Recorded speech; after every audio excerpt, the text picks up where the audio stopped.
Is music truly a universal language? And if so, does it have an alphabet, a grammar, a syntax, an organized structure of thoughts, while addressing a psychological, emotional element in us through ways of tension and release, excitement and sadness? It's more about a suggestive language than a narrative language, and we talk only for music which is not serving lyrics. And in that sense, music is a universal language, because then it vehicles not only emotions, but also, therefore, reflection, thought, a sense of self-search, sort of a mirror, where only your consciousness and yourself look at each other, and you decide and you talk to yourself in the third person in the mirror from what you observe. But the mirror in the soul is different, because music becomes, in that case, what it is for most musicians, an escapism from reality, and not always just because of factual situations like war or calamities or viruses. In fact, when associated to spirituality, it brings solace. When associated to body dense expression of our vitality and socializing, but not always, then it's really music for dance, which incorporates mostly the rhythm or the pulse rather than the rhythm. Then you have the music which is produced for itself. What does a fugue say but what it is, in terms of a cloned organization of cells that creates their own other cells? And so you are in some kind of musical crossword puzzle which phenomenally enchants the intellect. Or then you have the first and foremost instrument, the voice, and probably next to it, second instrument, the percussion, since the dawn of times.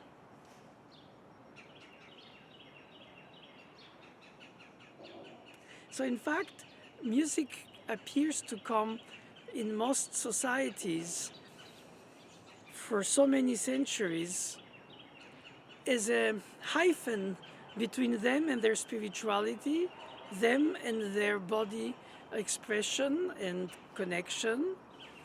It expresses also state of emotional situations, anxiety, sadness, hope, anticipation, impatience, a whole repertoire of human feelings which it suggestively reflects.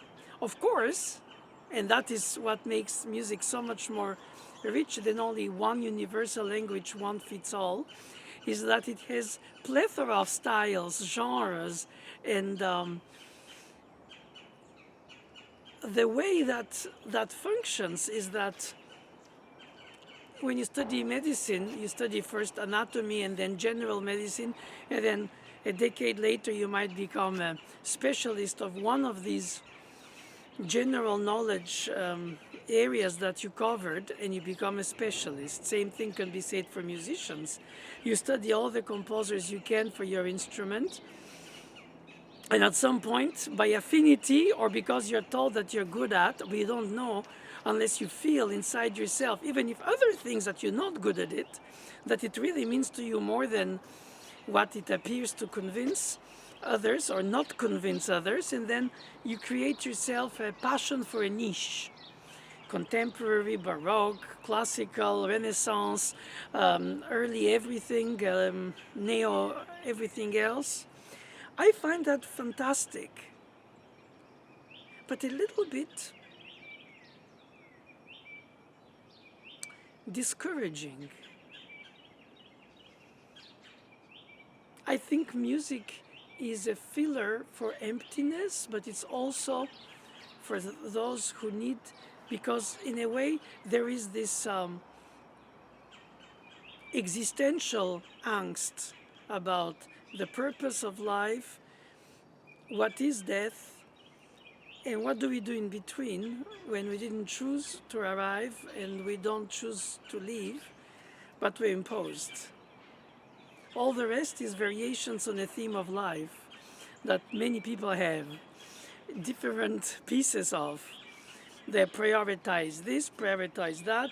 The survival of the species is the quest for immortality in humans since beginning of times, and animals, insects, bacteria. It's all about the fierce energy of prolonging life, even if we don't know what it means or why or when. But the fact is that we find a purpose in the way to serve the others, literally, spiritually, physically, intellectually, and bring to people a storytelling which talks to them about perhaps themselves. Nothing wrong with the appropriation. I feel the struggle of Beethoven and I struggle in my life, but what is common is struggle. And because of that, then we adopt a film director who represents life in a way that we like to imagine it or we would like to be, or we prefer to hear music or read a book from authors that in fact tell us storytellings which are perhaps entertaining and for sure captivating, but ultimately it's not an escapism, but it is a way of living a parallel life in a daydream through novels, fiction. Since children, we all need to be told stories because our imagination is probably one of the strongest elements that drives us with desire for everything. Then you combine that with taste and culture, and then you create your own psychological or interior landscape. And in the case of music, soundscape.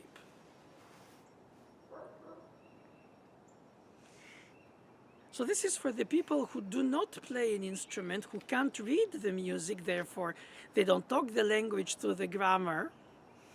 And then you have those who learned it because they have either a trade through which they cannot not express themselves because people detected a talent in them.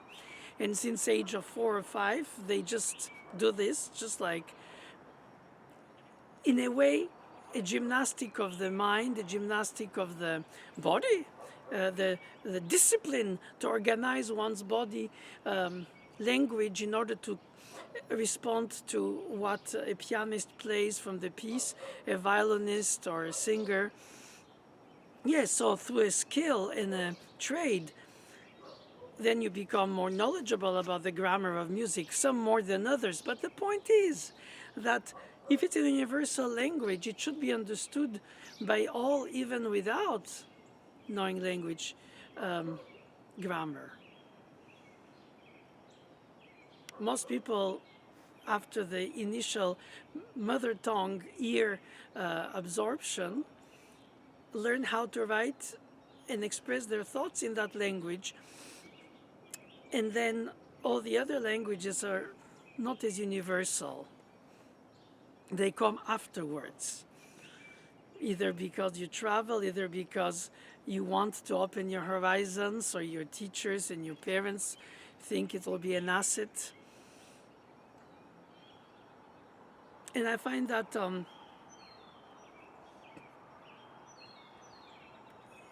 all people learning how to read and write don't become writers, possibly readers. Therefore, all people who learn musical language, grammar like solfège, we call it in France, or ear training, harmony, contrapoint. In other words, the way to organize the sounds, which encompasses so many genres and styles, which of course the more you know, the more you wish to know. So yeah, so at the end of it, through an instrument, or perhaps through making sure group people, chamber to orchestra, choir, play, sing together, you serve somehow, through your technique as a conductor or your technique as a teacher, the shaping of the awareness of the performers, of the music that they do perform. And then you enter so deeply in the thought process of the composer that you appear, or perhaps you subliminally think that you want to appear as the composer when you play it. It's an ephemeral moment, but you're in such osmosis with the musical language of a given composer whose work you have not only learned by the notes and the score, but by listening a whole plethora of works of this composer to immerse yourself in this musical world. And then you become a spokesman, a porte-parole, as they say in French. A hyphen between the composer's thought through his or her score of music, written or more or less than more, indications in text as well, tempi markings. But then it corresponds to your temperament too. It corresponds to all what builds you up as a human being from childhood onwards. Your values, your scares, your angst, your excitements, your beliefs, your changing ideologies. That's why you're on earth, is to have a subjective opinion, because each of you, each of us, obviously, are individuals, fiercely individuals. We agglomerate in groups. We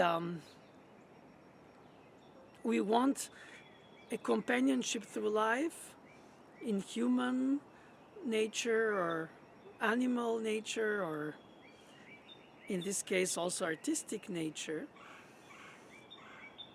And so it becomes a daily life where you translate, literally interpret the word meaning translation,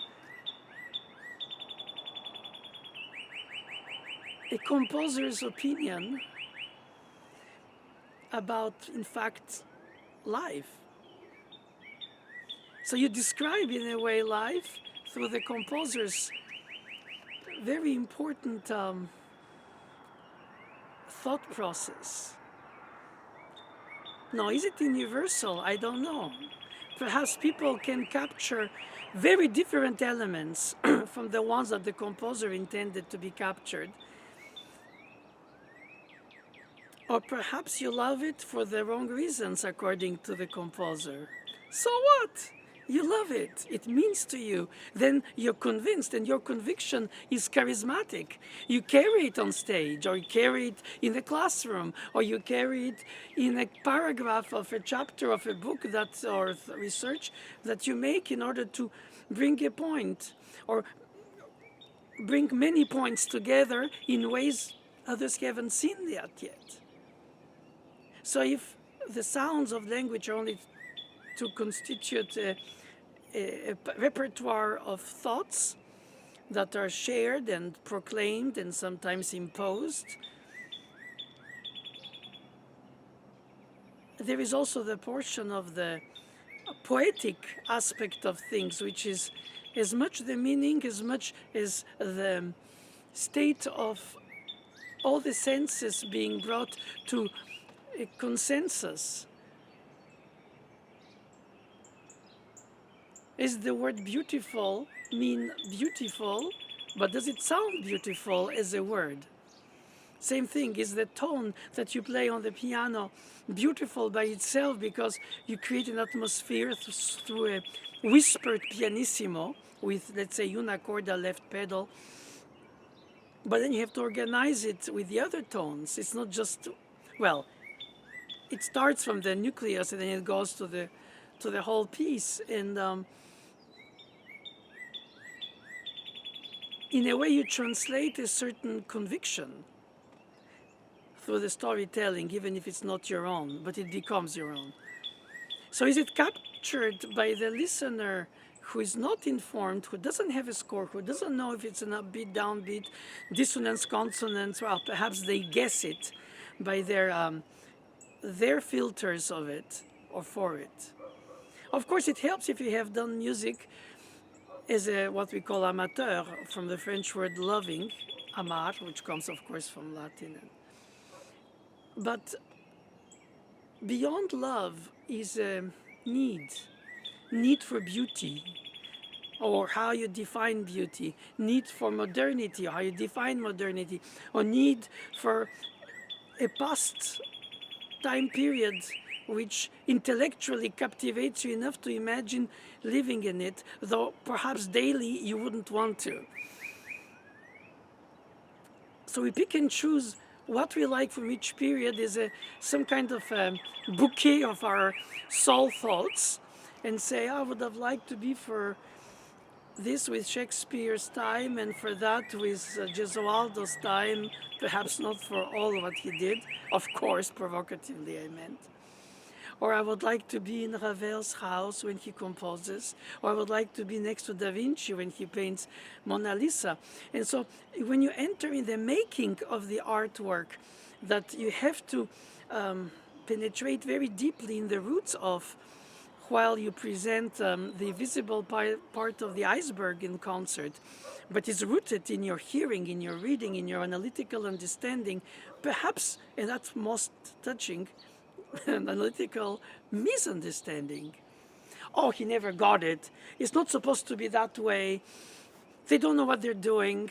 They should study with me or with somebody whom I trust to be the truth about this repertoire. I prefer such for that, like this pianist for that repertoire. And it's good, because then you have eliminated others to choose a few, just like you do in life when you fall in love. You say, I chose you, you're the most beautiful person in the world, but statistically you haven't checked the others. And musicians don't have statistically the time to study every repertoire for everything, because obviously it's overwhelming. But to oversimplify by a coursework for a group of people in few months of a given format, one fits all, is also full of gaps and inevitably a subjective opinion that takes longer to express or explain, well, both, to explain a given specific style that you study. And then when you play it, it's more universal because it doesn't have to do with the same codes of beauty or expression of the necessity of some type of what is defined art. Is it artificial recreation of life? Art is its own life. So we can reflect over the reflection of the other life. It becomes a vicious circle. It's almost like dreams. As real as they are, when you wake up, you know they were dreams. But during you dreamed, you didn't. And so perhaps to a certain extent, that's what happens with musicians. When they know too much, they dispense pedantically, and if their knowledge. And if they don't know too much, they relate mostly on their intuition. So the question is, does studies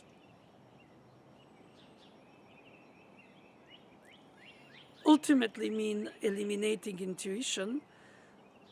And in the trade, you get a technique which allows you to control certain things more or less, but more than less, in terms of the sound production, the polyphony, the hearing, the whole meaning of what you do when you present a work of music is a journey of the mind and the soul shared with an audience.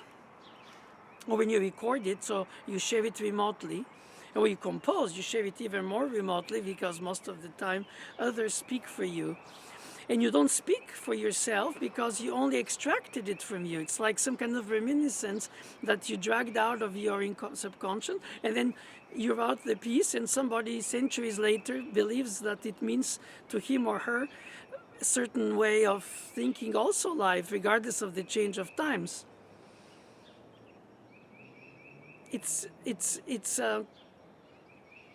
The art is an universal form of expression of human desire of elevation of spirit, idealization of situations. Besides the greed, the violence, the organized violence. When you kill somebody in a war, you're a hero. When you kill somebody in peacetime, you're a criminal. But then where's the morals, right? Of course you do it because you're having patriotic feelings or you have survival instinct necessity.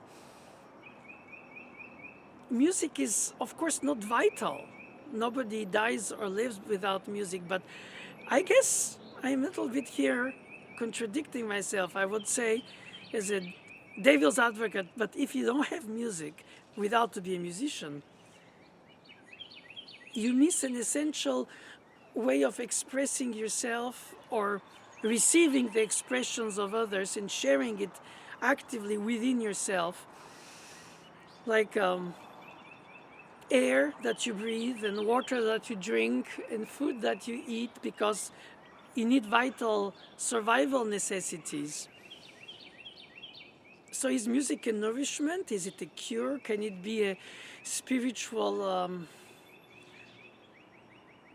medicine for our sorrows, expectations? Perhaps we only like to hear music according to the moments of our lives that helps us define better the situation than words can do.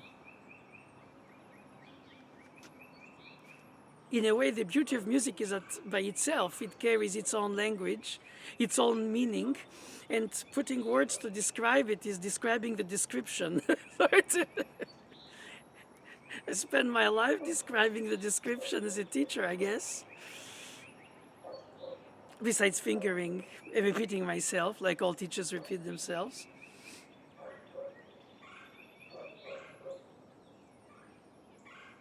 These kind of reflections bring you to more humility and realizing that newer generations come in and bring their own fresh outlook at all that, and you think, despite all the gruesome things on earth, historically, socially, humanly, economically, politically, all these things, there is hope.